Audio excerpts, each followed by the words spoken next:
দেখো ইতিমধ্যেই তোমাদের মাধ্যমিকের ইতিহাস পরীক্ষা হয়ে গেল, সেখানে আমি দেখব আমার সাজেশন থেকে কীরকম কমন ছিল। এখানে দেখো চারেরগুলো আগে প্রথম দেখি। বাংলা ছাপাখানার বিকাশে শ্রীরামপুর মিশনারিদের অবদান, এটা দেখো পঞ্চম অধ্যায় থেকে কমন রয়েছে। বাংলার বিজ্ঞান শিক্ষার বিকাশে Indian association for the cultivation of science, এটাও দেখো কমন রয়েছে। এছাড়া দেখো রয়েছে আমাদের মুন্ডা বিদ্রোহের গুরুত্ব বিশ্লেষণ করো, কমন রয়েছে। নীল বিদ্রোহের প্রতি শিক্ষিত বাঙালি সমাজের ভূমিকা, কমন রয়েছে। দেশীয় রাজ্যগুলির ভারতভুক্তির ক্ষেত্রে সর্দার বল্লভভাই প্যাটেলের ভূমিকা, কমন রয়েছে। ভাষার ভিত্তিতে রাজ্য, এটা কমন থাকেনি, আমার সাজেশন দেওয়া থাকেনি।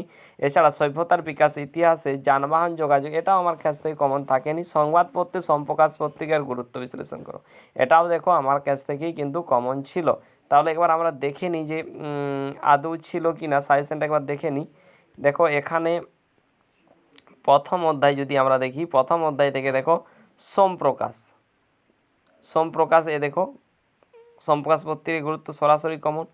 দেখো প্রথাগত যে এরকম কোশ্চান হয় দ্বিতীয় অধ্যায় থেকে প্রশ্ন থাকে, এবছর কিন্তু দ্বিতীয় অধ্যায় থেকে পুরো প্রশ্ন দেয়নি, এখান থেকে পুরো প্রশ্ন দেয়নি। কিন্তু বিগত বছর যদি দেখো 2 নম্বর অধ্যায় কিন্তু প্রত্যেক বছর 4-8 প্রশ্ন থাকে, এবছর কিন্তু দেয়নি। প্রথম অধ্যায়ে সেক্ষেত্রে 2017 একটা পড়েছিল নারী ইতিহাস, কিন্তু এবছর দেখো 2টো প্রশ্ন দিয়েছে এখান থেকে।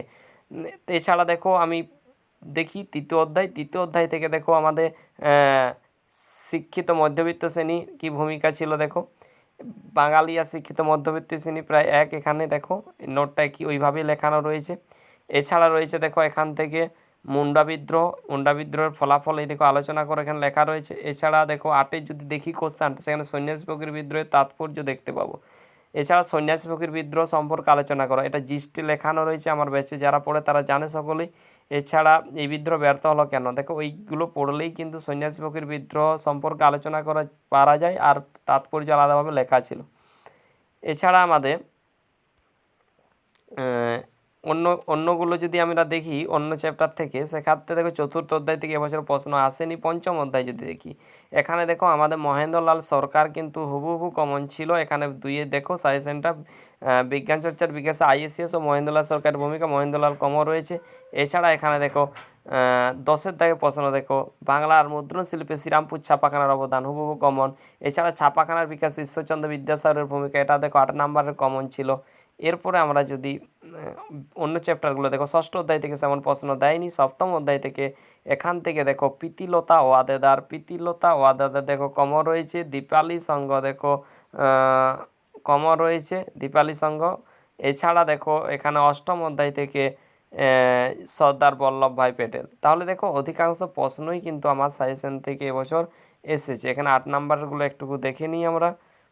যদি 8 নাম্বারের প্রশ্নগুলো দেখা যায়, সেখানে দেখো প্রথম পড়েছিল বিদ্যাসাগরের অবদান ছিল ছাপাখানার বিকাশে বা কর্মকাণ্ডগুলো।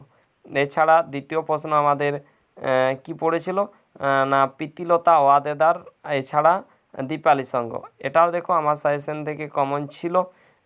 এছাড়া সন্ন্যাসী ফকির বিদ্রোহ সংক্ষিপ্ত বিবরণ দাও, এটা দেখো সংক্ষিপ্ত বিবরণটা আমি সাজেশনে রাখিনি, কিন্তু জিস্টে লেখানো ছিল সন্ন্যাসী ফকির বিদ্রোহ সম্পর্কে। এছাড়া এই বিদ্রোহের ঐতিহাসিক তাৎপর্য সরাসরি লেখা রয়েছে।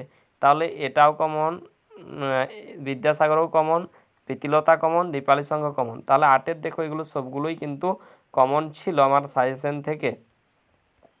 এছাড়া তোমরা শর্টগুলো দেখতেই পাচ্ছ, অধিকাংশই কমন ছিল। 2-এরগুলো দেখো বাংলা ছাপাখানার বিকাশে সুরেশচন্দ্র মজুমদার কমন ছিল। এছাড়া দেখো আমাদের রবীন্দ্রনাথ ঠাকুর কী উদ্দেশ্যে বিশ্বভারতী প্রতিষ্ঠা করছে, কমন ছিল। বাংলার কৃষক আন্দোলনে বীরেন্দ্রনাথ শাসমল কীরূপ ভূমিকা ছিল, এটা 2 নম্বরে লেখায়নি, 1 নম্বরে ছিল। বীরেন্দ্রনাথ শাসমল কে ছিলেন, তাহলে এটা কমন নয়, ছেড়ে দিলাম। বিরাট ষড়যন্ত্র মামলা কি, এটা কমন ছিল। বারাসত বিদ্রোহ ব্যর্থ হলো কেন, কমন। সাঁওতাল বিদ্রোহের গুরুত্ব, কমন। ল্যান্ড হোল্ডার সোসাইটি প্রতিষ্ঠার উদ্দেশ্য, কমন। সুরেন্দ্রনাথ বন্দ্যোপাধ্যায় স্মরণীয় কেন, কমন। এছাড়া দেখো মানুষের খাদ্যাভ্যাসের উপর ভৌগোলিক পরিবেশের প্রভাব কতটা, এটা দেখো সরাসরি কমন নয়, কিন্তু খাদ্যাভ্যাসের ইতিহাস চর্চার গুরুত্ব লেখা ছিল, তাহলে এটা ওখান থেকে করা যায়, কিন্তু কমন নয় সরাসরি। আধুনিক ভারতের ইতিহাস রচনায় উপাদান হিসাবে বিপিন চন্দ্র পালের 70 বছর, দেখো সরাসরি কমন ছিল। হরিনাথ মজুমদারের স্মরণীয় কেন, কমন।